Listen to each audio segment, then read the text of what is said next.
2014 সালের পর এই প্রথম 2025 সালে জামাত ইসলামী কূটনীতিকদের সম্মানে ইফতার মাহফিল আয়োজন করতে সক্ষম হয়েছে। এতদিন করতে দেওয়া হয়নি। জামাত ইসলামের যুগ যুগ ধরে প্রচলিত রীতি 14 সালের পর থেকে ফ্যাসিস্ট হাসিনা করতে দেয়নি। আমি কয়েক বছর যাবৎ বলে আসছি, প্রত্যেক রমজানে আলোচনা করতাম যে খুব শীঘ্রই আসবে সেই দিন যেদিন জামাত ইসলামী প্রকাশ্যে ঢাকার কোনো অভিজাত হোটেলে পৃথিবীর বিভিন্ন দেশের কূটনীতিকদের নিয়ে যারা বাংলাদেশে কর্মরত বড় আকারের ইফতার পার্টি আয়োজন করবে। হ্যাঁ, অবশেষে সেই কাঙ্ক্ষিত ঘটনা ঘটেছে এবং এই ইফতার পার্টিতে জামাত ইসলামের রাজনৈতিক গতি প্রকৃতি অনেক কিছু স্পষ্ট হয়েছে। দেখেন, বিএনপির ইফতার পার্টিতে কূটনীতিকদের সম্মানে মধ্যমণি ছিল ভারতের হাই কমিশনার বাংলাদেশে নিযুক্ত প্রণয় ভার্মা। আর জামাত ইসলামের ইফতার পার্টিতে বাংলাদেশে নিযুক্ত পৃথিবীর প্রায় সব রাষ্ট্রদূত বা আর গুরুত্বপূর্ণ কর্মকর্তা প্রায় সবাই উপস্থিত ছিল, সব দেশের প্রতিনিধি ছিল এক্সেপ্ট ভারত। জামাত ইসলামের কাছে ভারতের স্থান নেই। জামাত ইসলামী ভারতের খপ্পরে পড়েনি। জামাতের উপর ভারতের কোনো আস্থা নেই, ভারতের আস্থা বিএনপির উপর। এবং আমিরে জামাতের পাশে যেরকম মির্জা ফখরুলের সালাউদ্দিনের পাশে বসার সুযোগ পায় ভারতের হাই কমিশনার, আর জামাত ইসলামীর আমিরের পাশে বসার সুযোগ পায় চীনের রাষ্ট্রদূত, যে চীন ভারতের আতঙ্ক। অতএব জামাত ইসলামের রাজনীতির নতুন গতি কি, নতুন কেবলা কোন দিকে, বুঝতে পারছেন দর্শক? বাংলাদেশ জামাত ইসলামীর আমির ডাক্তার শফিকুর রহমান 8 মার্চ বিকাল 5টায় রাজধানী ঢাকার গুলশানস্থ হোটেল ওয়েস্টিনে বাংলাদেশে নিযুক্ত বিভিন্ন দেশের রাষ্ট্রদূত, হাই কমিশনার, চার্জ দি অ্যাফেয়ার্স সহ কূটনীতিকদের সম্মানে ইফতার পার্টির আয়োজন করেন। এই ইফতার পার্টিতে বাংলাদেশে নিযুক্ত ব্রিটিশ হাই কমিশনার মিস সারা কুক, ফ্রান্সের রাষ্ট্রদূত মিসেস মেরি মাসতুচি, চীনের রাষ্ট্রদূত ইউএন, রাশিয়ার রাষ্ট্রদূত। দেখেন, ওই ভারত, চীন, রাশিয়া একসময় আওয়ামী লীগকে সার্ভিস দেয়, এখন চীন রাশিয়া কিন্তু জামাতের ডাকে আসে, ভারত কিন্তু আসে না। এখন ভারতকে দাওয়াতই হয়তো বা জামাত দেয়নি, দিলে এটা বিতর্কিত হতো। ভারত এখন যে আচরণ করছে তাতে ভারতকে এড়িয়ে চলাটাই সঙ্গত। ভারতের সাথে সুসম্পর্ক আমরা অবশ্যই চাই ন্যায্যতার ভিত্তিতে, কিন্তু বর্তমানে ভারতের যে কর্মকাণ্ড তাতে তাদেরকে এড়িয়ে চলাটাই সঙ্গত।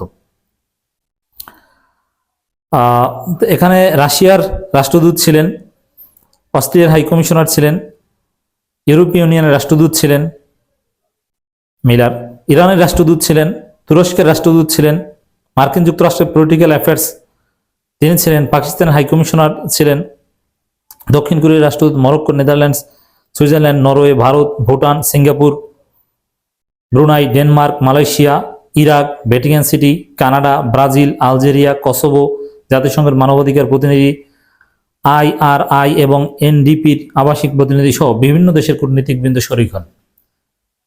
বিএনপির যে ইফতার মাহফিল বা ইফতার পার্টি কূটনীতিকদের সম্মানে, সেখানে এত বেশি পরিমাণ কূটনীতিকদের উপস্থিতি আমরা লক্ষ্য করিনি।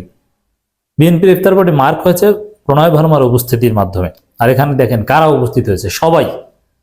আমার জানা মতে বাংলাদেশে মিশন আছে, অথচ এখানে কেউ আসে নাই, ভারত ছাড়া কাউকে দেখি না।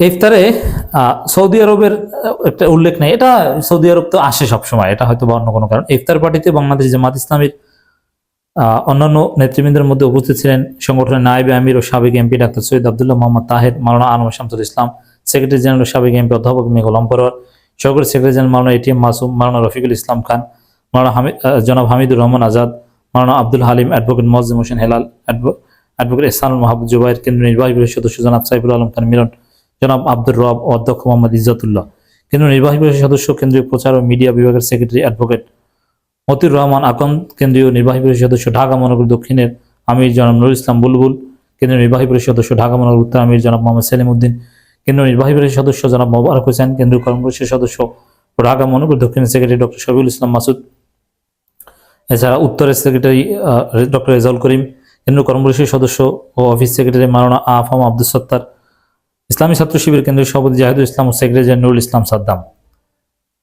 বিএনপির চাইতে এগিয়ে এই কূটনীতিকদের সম্মানে জামাত ইসলামের ইফতার পার্টি যে জাঁকজমকপূর্ণ একটা অবস্থা, পার্টিসিপেশন, কূটনীতিকদের সারা রেসপন্স, সব দিক বিবেচনায় বিএনপির চাইতে জামাতেরটা এগিয়ে।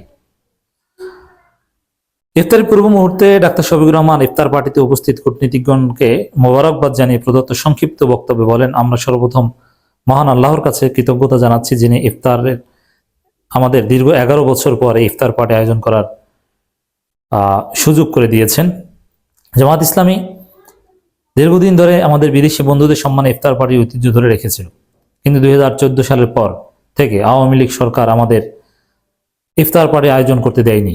এমনকি কিছু অনুষ্ঠানের জন্য ভেন্যু বুকিং ও অতিথিদের আমন্ত্রণ জানানো হলেও শেষ পর্যন্ত সরকারের বাধার কারণে আমাদের সেসব আয়োজন বাতিল করতে হয়েছে। আজ আমরা আবারও আপনাদের এই মর্যাদাপূর্ণ ইফতার মাহফিলে স্বাগত জানাই। একই সঙ্গে আমরা জুলাই বিপ্লবের সকল শহীদ ও নির্যাতিতদের শ্রদ্ধার সাথে স্মরণ করছি, যাদের আত্মত্যাগের ফলে বাংলাদেশ দ্বিতীয়বারের মতো স্বৈরাচার শাসন থেকে মুক্তি লাভ করেছে। জুলাই অভ্যুত্থানে বা বিপ্লবের শহীদদেরকে জামাত সব সময় সব জায়গায় স্মরণ করে।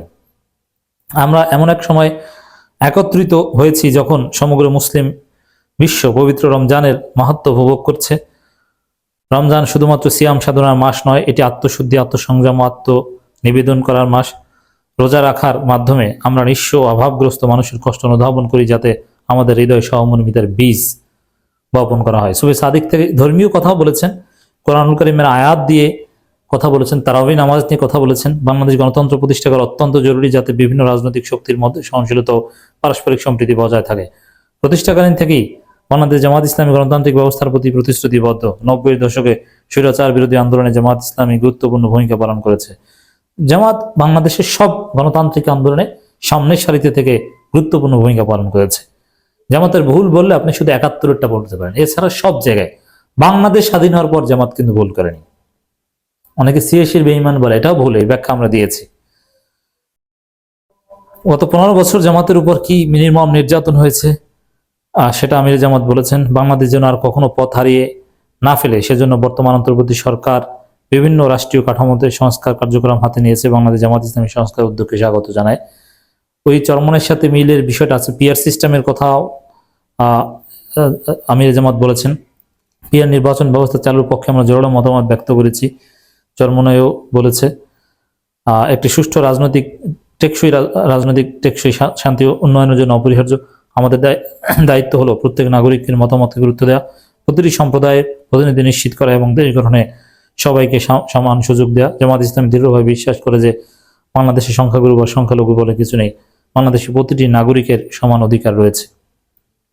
ইফতার পার্টিতে উপস্থিত হওয়ার জন্য সবাইকে ধন্যবাদ জানিয়েছেন। দর্শক, সত্যি চমৎকার দৃশ্য। অবশেষে সেই কাঙ্ক্ষিত দৃশ্য, যেটা আমি গত 5 বছর যাবৎ বলে আসছি, শীঘ্রই আপনারা দেখবেন ইনশাআল্লাহ।